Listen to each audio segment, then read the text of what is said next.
Dear students, good morning. This is Aditya Ranjan standing over here, and let us today start our biology class. So in today's class we will discuss about the remaining parts of our the remaining portions of our chapter control and coordination for standard 10th. तो हमारा जो topic है वो topic है control and coordination in animals, और उसमें हम human beings की चर्चा कर रहे हैं. तो we all know the control and coordination in human beings is being governed by two ways. Number one, through harmonic, means excretion of hormones, and through our nervous system.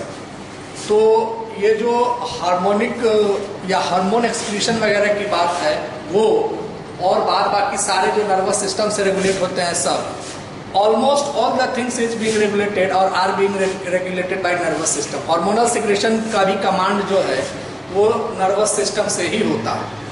ठीक है, आपको किसी टाइम पे डर लगेगा तो आपके एड्रेनलिन ग्लैंड से या ये एड्रेनल ग्लैंड से एड्रेनलिन हार्मोन्स का सिक्रेशन होगा, या जो भी इस तरह की चीजें होती हैं. तो mainly the control and coordination in human beings is being governed by nervous system. We all know this. तो nervous system दो भाग में बटा होता है. Number one peripheral nervous system and number two central nervous system. ठीक है, तो जो पेरिफेरल नर्वस सिस्टम होता है उसकी चर्चा हम लोगों ने पिछली क्लास में की थी, जो कि unity level of nervous system होता है. यानी कि हम पेरिफेरल नर्वस सिस्टम में, यानी कि उसको पीएनएस बोलते हैं, उसमें हम लोग न्यूरॉन्स की चर्चा करते हैं, नर्वस टिश्यूज की चर्चा करते हैं, है ना. तो व्हाट इज न्यूरॉन, है ना, what are nerve cells, what are their functions, what are their role in nervous system, we all have studied about it in previous class. Now आज हम पढ़ेंगे सेंट्रल नर्वस सिस्टम, जो कि contain करता है human के ब्रेन को और स्पाइनल कॉर्ड को कंटेन करता है. तो ये जो पहले इस चैप्टर में या इस ह्यूमन ब्रेन में घुसने से पहले हम दो चीजों को अच्छे से समझ लें. ये जो पेरिफेरल नर्वस सिस्टम है ये ह्यूमन ब्रेन से कनेक्टेड होता है, इसका एक पार्ट. ठीक है, जो कि ह्यूमन ब्रेन और स्पाइनल कॉर्ड के बाद थ्रू आउट द बॉडी ये फैला होता है in the form of neuron cells, जिसके हिसाब से जो भी सिग्नल्स या जो भी इम्पल्स या जो भी रिफ्लेक्स एक्शंस की एक्टिविटीज होती हैं वो डिफरेंट बॉडी पार्ट से रेगुलेट होती है. तो पेरिफेरल नर्वस सिस्टम के बारे में हमने कल पढ़ लिया था. आज हम लोग पढ़ेंगे सेंट्रल नर्वस सिस्टम, यानी कि ह्यूमन ब्रेन के बारे में. तो फर्स्ट ऑफ ऑल ये जो ह्यूमन ब्रेन है इसके कितने पार्ट्स होते हैं? तो there are 3 parts of human brain. Number one is fore brain, number two is mid brain and the last one is hind brain. ठीक है, तो ये 3 पार्ट होता है. जो फ्रंट का हिस्सा हुआ वो फोर ब्रेन हुआ, जो मिडिल का पोर्शन हुआ वो मिड ब्रेन हुआ, और जो लास्ट वाला कंडीशन हुआ near by the location of spinal cord वो आपका हाइंड ब्रेन हो गया. तो फोर ब्रेन को अगर कहा जाए तो ये स्पेशली किन किन चीजों को कंटेन किया होता है? तो फोर ब्रेन कंटेन किया करता है हाइपोथैलेमस को, पिट्यूटरी ग्लैंड को. ठीक है, और सेरेब्रम, यानी कि ये वो पार्ट होता है हमारे स्कल के ऊपर का जो कि बहुत अच्छे तरीके से फोर ब्रेन से इनक्लोज होता है. ठीक है, तो फोर ब्रेन की बात अगर हम करें तो इसके अंतर्गत हमें तीन चीजें मिलेंगी, सेरेब्रम, फिर हाइपोथैलेमस एंड पिट्यूटरी ग्लैंड, जिसमें से सेरेब्रम जो है वो प्रिंसिपल और मोस्ट एक्टिव पार्ट होता है हमारे ब्रेन का, जो कि फोर ब्रेन के साथ अटैच्ड होता है, और ये जो है इसी के अंदर और सारी की सारी चीजें जो हैं वो उसमें मतलब कि मैसेज जो भी रिसीव करने का काम है वो सारा कुछ इसके थ्रू होता है, जो कि ये फोर ब्रेन को फॉरवर्ड करता है हमारा सेरेब्रम। अब आता है hypothalamus and pituitary gland. Pituitary gland को मास्टर ग्लैंड भी कहा जाता है, ठीक है। तो इन सब के माध्यम से फोर ब्रेन में जो भी एक्शंस लेने होते हैं, जो भी रिफ्लेक्स एक्शंस आप कह दे थ्रू रिफ्लेक्स आर्म, है ना, ये जो भी रिफ्लेक्स एक्शंस गवर्न होती हैं वो सारी की सारी चीजें हमारे फोर ब्रेन के द्वारा गवर्न होती है। अब आ जाइए, जस्ट इन सब के ऊपर क्रैनियम एक पार्ट होता है जो कि स्कल कहा जाता है। तो स्कल या क्रैनियम को ब्रेन बॉक्स भी कहा जाता है, यानी कि ऊपर वाला हिस्सा, वो बक्सा टाइप, वो ऊपर का कवर जो कि क्या करता है, हमारे ब्रेन को प्रोटेक्ट करता है ना। ये क्रैनियम या स्कल जो है सबसे ऊपर वाला हिस्सा, ये पूरे के पूरे ब्रेन को कवर अप करता है, प्रोटेक्शन प्रोवाइड कराता है, और इसमें एक सेरेब्रोस्पाइनल फ्लूइड का इसमें मूवमेंट होता रहता है, जो कि अपर लेयर से लेकर के और स्पाइनल कोड तक की लेयर तक जो है सिग्नल ट्रांसफर और ट्रांसडक्शन का काम करता है, ठीक है। ताकि जो कुछ भी सूचनाएं होती हैं, जो कुछ भी इंफॉर्मेशंस होती हैं, वो सब के सब ऊपर से लेके नीचे तक, fore brain to hind brain तक अच्छे से रेगुलेट होता है। तो अब इसके बाद आती है बात मिड ब्रेन की। तो मिड ब्रेन नाम से ये स्पष्ट है, the middle part of the brain. Fore brain सामने का हिस्सा हो गया जो कि फ्रंट एक्शन लेने का काम करता है ना। अब आ गया मिड ब्रेन। ये क्या है, ये connects the fore brain with the hind brain, यानी कि ये वो मिडिल का हिस्सा है जो फ्रंट पार्ट को हाइंड ब्रेन यानी कि लोअर पार्ट से जोड़ने का काम करता है। फाइन। उसके बाद ये क्या करता है, तो ये रेगुलेट्स करता है किन चीजों को, विजन को, फिर हियरिंग को, फिर मोटर कंट्रोल को, स्लीपिंग, अवेकनेस, जितनी सारी चीजें होती हैं इन सब को। तो ये जो vision, hearing, motor control, sleeping, awakeness, ये सब जो है ये क्या है, ये सब के सब आपके अगर कहा जाए तो टेम्परेचर रेगुलेटर्स वगैरह वगैरह, तो इन सारी की सारी चीजों को ये कंट्रोल करता है। जिसको कि आप कह सकते हैं कि ये सब के सब कैसे एक्शन हुए, ये सब के सब ऑलमोस्ट अगर कहा जाए तो वॉल्यूंटरी एक्शंस में आते हैं। जैसे वॉल्यूंटरी एक्शन का मतलब होता है कि वो जिस पर हमारा कमांड हो और जिसमें हम मूवमेंट अपने हिसाब से कर सके। जैसे if we have to see something, हमें जहां जो चीजें देखनी होंगी हम वहां अपने हिसाब से देखेंगे, विजन क्लियर करेंगे, तो वो वॉल्यूंटरी एक्शन में जो चीज हमें सुनना होगा हम वहां कान लगाएंगे, हमें समझ में आएगा, ठीक है। तो अगर हमें किसी के प्रति अलर्ट रहना होगा तो वो हमारे पर डिपेंड करेगा कि किसके प्रति हम अलर्ट हो या ना हो। तो ये जो भी वॉल्यूंटरी एक्शंस होते हैं, ठीक है, उन सब को करने का मेन हिस्सा आपका जो है वो मिड ब्रेन का है।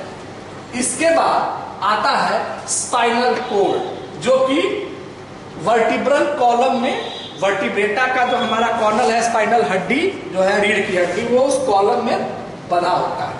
और सबसे नीचे होता है हाइंड ब्रेन, जो कि पोन्स, मेडुला और सेरेबेलम से मिलके बना होता है। तो ये जो हाइंड ब्रेन में जो पोन्स है ये पोन क्या है? ये मैसेज ट्रांसमीटर है। कहां से?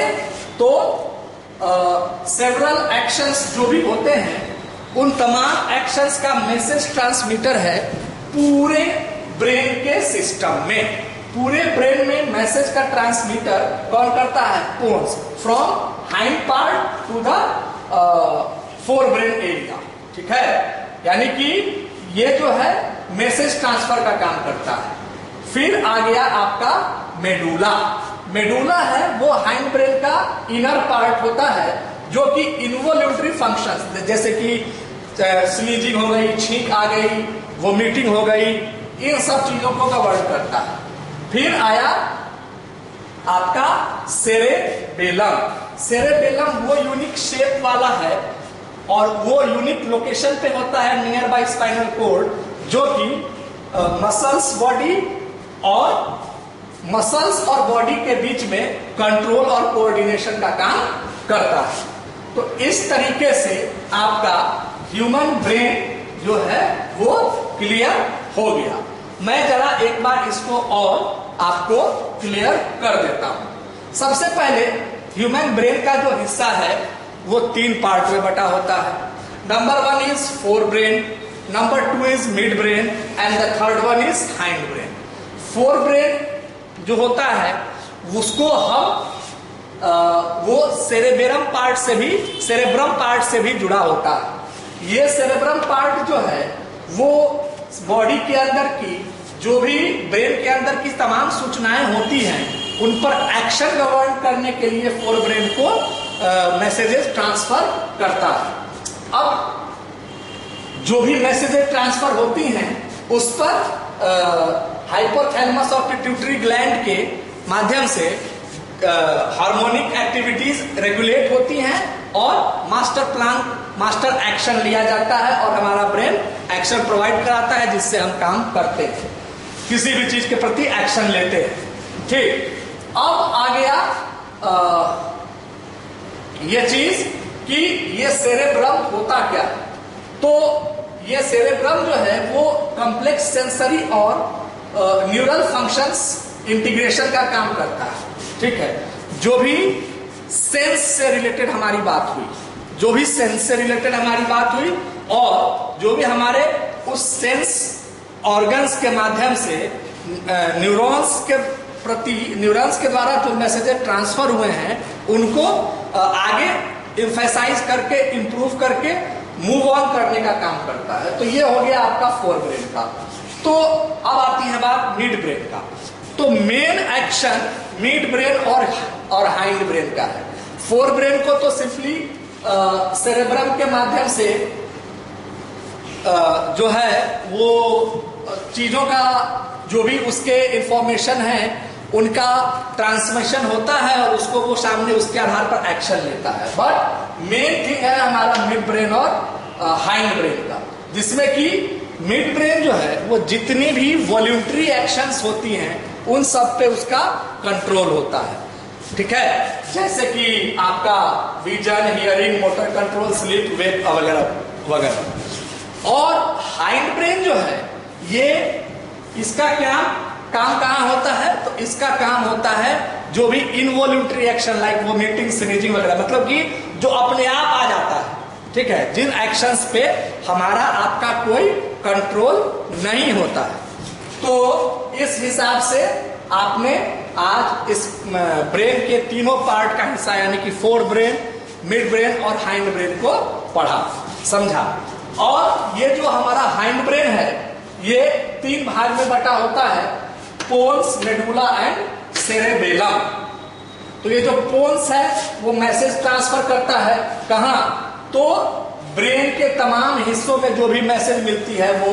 फिर ये मेडुला जो है ये इनर रीजन है जो कि स्पेशलाइज्ड होता है इनवॉल्यूंटरी फंक्शंस के लिए। और ये जो सेरेबेलम है वो यूनिक शेप एंड लोकेशन में होता है outer space of the fore brain का, जहां से कि ये पूरा ये cerebellum outer surface of the fore brain से लेकर के मस्कुलर बॉडी एडजॉइनमेंट तक मैसेज ट्रांसफर का काम करता है। तो इस तरीके से हमने आज ब्रेन के तमाम हिस्सों के बारे में चर्चा की। तो अब आज हमारा ये चैप्टर कंट्रोल एंड कोऑर्डिनेशन समाप्त होता है। But before ending it, let us recall the things whatever we have studied at a glance. तो हमने at a glance क्या क्या चीजें पढ़ी? तो हमने पढ़ा सबसे पहले कि कंट्रोल एंड कोऑर्डिनेशन है क्या। तो कंट्रोल और कोऑर्डिनेशन जो है वो हार्मोन्स और नर्वस सिस्टम के द्वारा दिया गया वो एक्शंस है जो कि हमारे जितनी भी लिविंग ऑर्गेनिजम्स होती हैं उनके बीच में जो है उनके बॉडी के द्वारा एक्टिविटी रेगुलेट्स करने में मदद करती है और उनके सर्वाइवल में हेल्प करती है। तो अब ये जो कंट्रोल और कोऑर्डिनेशन है ये किसके माध्यम से होता है? तो ये होता है आपका सर्टेन रिस्पॉन्स के माध्यम से, और ये रिस्पॉन्स किसके अगेंस्ट लिए जाते हैं? स्टिमुलस के, जो कि डिफरेंट चेंजेस होती हैं हमारे एनवायरनमेंट के अंदर। फाइन।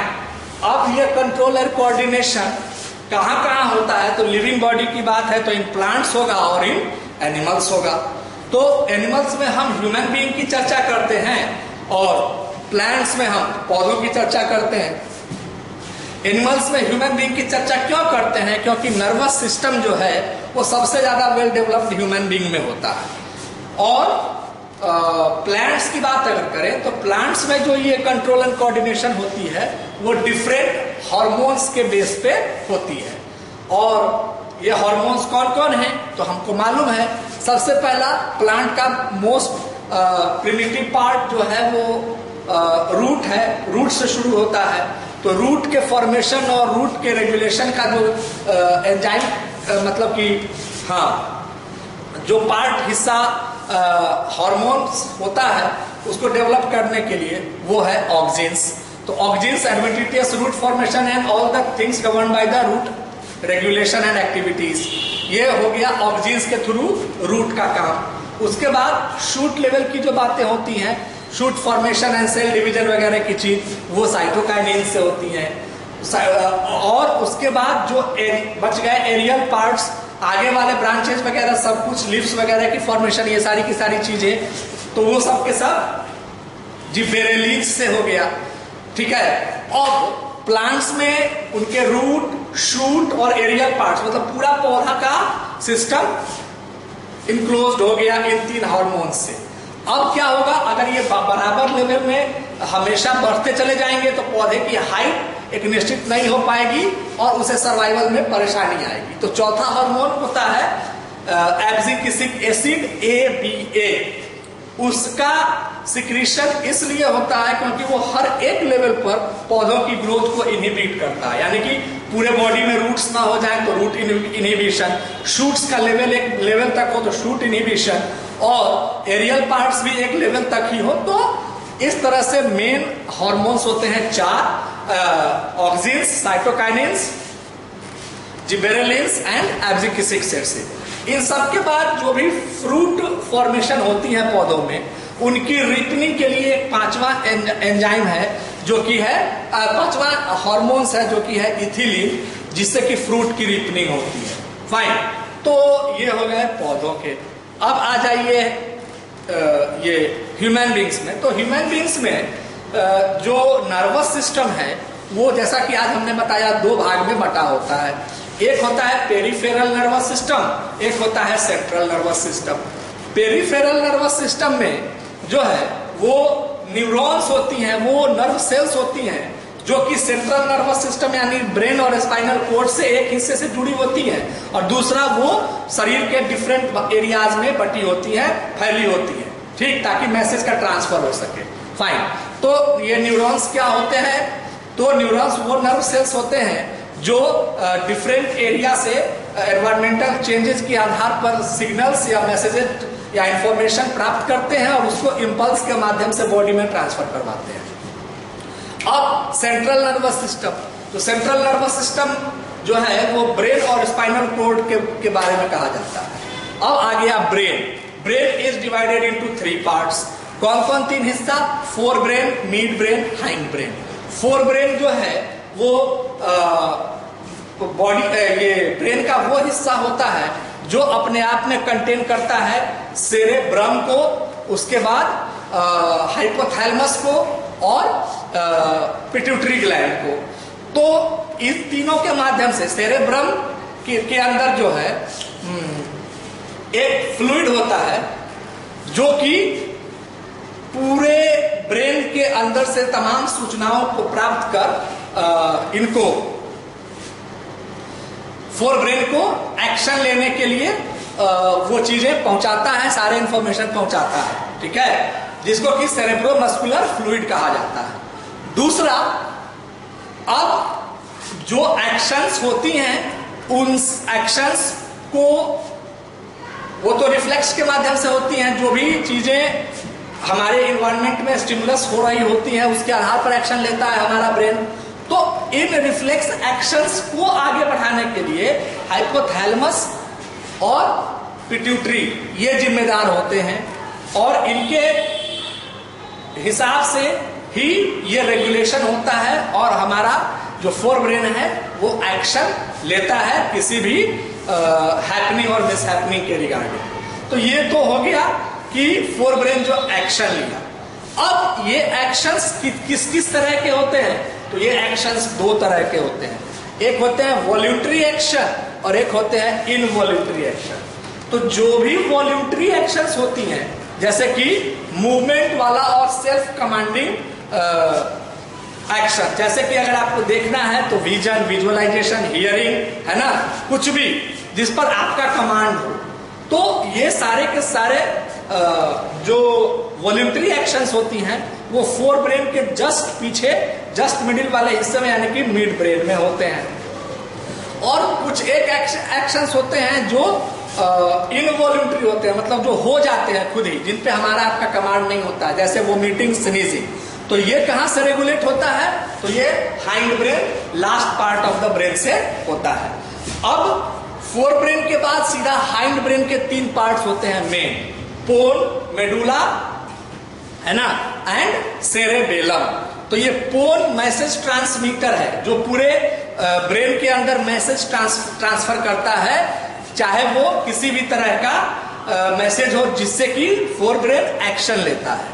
फिर मेडुला जो है ये एडजॉइनिंग केस का काम करता है, ठीक है, उन मैसेजेस के ट्रांसफरिंग में, ठीक। और सबसे लास्ट में जो ये आपका सेरेबेलम हो गया वो कॉर्टेक्स यानी कि outer part of the fore brain से लेकर के हाइंड ब्रेन के हिसाब तक का जो पाथवे होता है उसको ज्वाइन करने का काम करता है। तो इस तरीके से last portion of the brain, hind brain, to the first portion of the brain यानी कि फोर ब्रेन, ये मैसेजेस ट्रांसफर्स होती हैं और उसके हिसाब से हमारा ब्रेन काम करता है, हमारे नर्व इंपल्सेस काम करते हैं और हम किसी भी प्रकार के एक्शन और रिएक्शन को अच्छे से रेगुलेट कर पाते हैं। तो by this our chapter control and coordination is being finished and so हमारा चैप्टर और हमारी क्लास अब खत्म होती है। Thank you.